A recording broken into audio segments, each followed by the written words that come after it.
Hey out there in Tumblrverse, or anyone else who's stumbling across Out of the Drink into the Wild. This is ginandjack.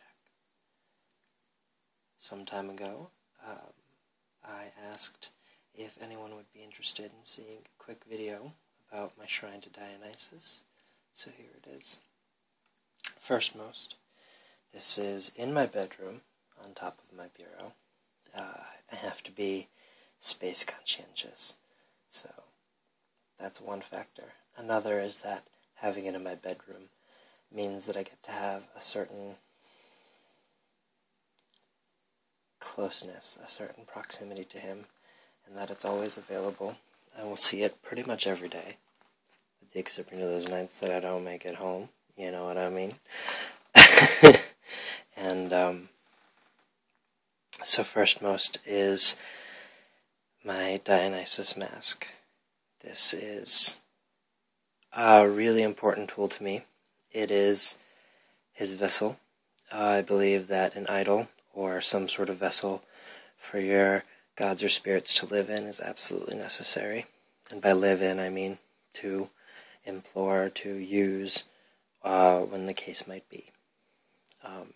I use this mask to pray to him, to trance, to dance for him. It's a really simple tool, but it's really powerful, and it means a lot to me, and it's really well loved. So not only that, but it has layers of meaning, because it is Dionysus of the theater, and one of Dionysus's many masks, and behind it we also see other levels of meaning. We see this kid skull. It is an incredibly young Black Hawaiian kid that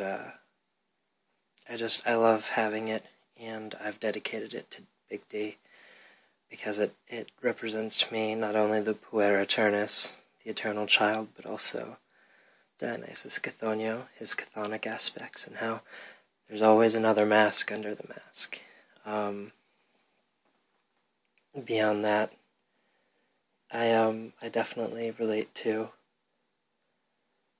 Dionysus Dichorotes, meaning Dionysus of two horns, as you can see.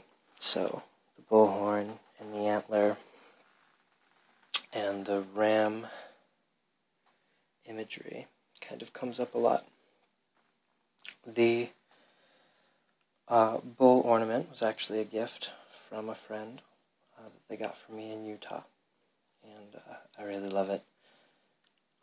So naturally, that goes on the shrine to remind me of him. It actually sometimes will live on my ancestor shrine too. This little vessel, is called Tiny Cup, which was given to me by a very close friend, and that holds food offerings before they get burnt or returned to the wild. Don't worry, I don't do a lot of processed foods. I don't do, like, say, chocolate that doesn't go out to get animals sick or anything. I'm very particular about that sort of thing. Wine, however, liquid libations always get poured out onto the ground or into flowing waters, and he gets lots of fluids.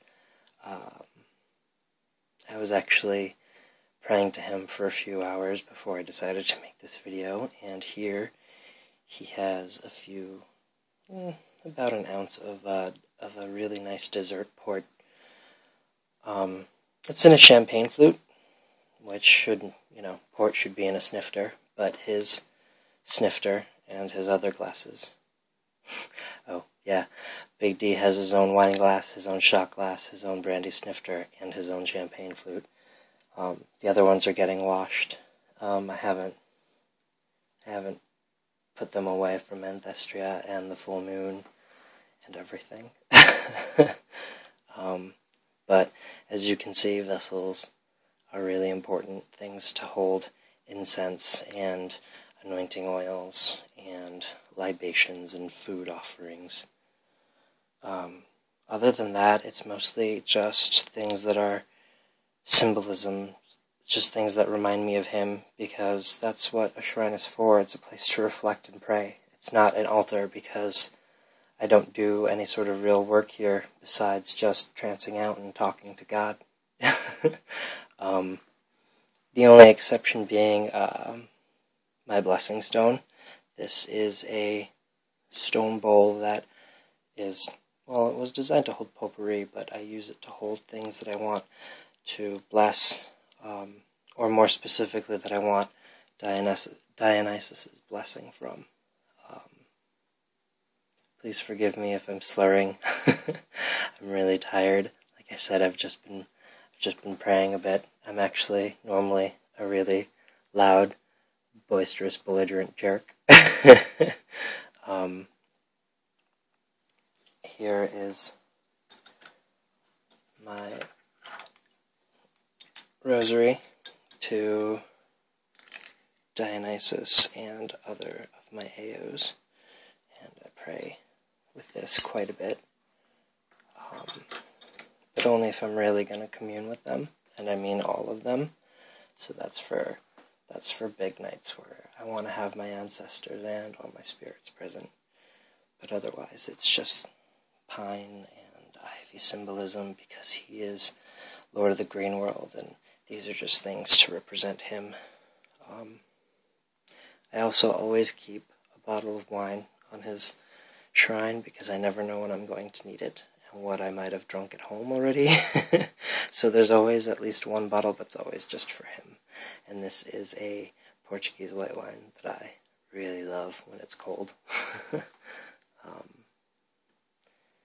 What else? This is my prayer notebook. It's a tiny little handmade notebook that I got from a nice little shop, and in it I keep notes from prayer sessions, just little snippets of things that absolutely stand out at me. And those things either eventually become more prayers or things for me to reflect on and become bigger essays. Like I said, I do have to be space conscientious, so Dionysus shares his space with my cologne, and yes, I do have a lot. Scent is really important to me. Over here, I have this really great poplar furniture piece that I inherited, and I have just a bunch of things waiting to get turned into a real ancestral altar. For example, that glass candle holder is inherited, and that's going to go on my ancestral altar eventually. Oh, things you can't see. Dionysus' skull is propped up on an inherited piece of crystal, and I actually fill it with herbs and bits of wine and bread and food offerings, and once it starts to grow life, yes, I cork it, but once I let, nature take its course and mold or something starts to grow, it literally is life in his honor, and I set that free and let that out into the wild in nice little, swampy, mossy places, and then I clean the glass and start over. And also, way back there is earth that I've collected and dried, and it's iron-filled, which is why it's so orange, and it's just really powerful, and it's very chthonic, and it's just another layer, and in it I keep old antique keys to represent Dionysus as liberator, and this is just where I go to reflect on these things and pray to him, and talk to him, and listen.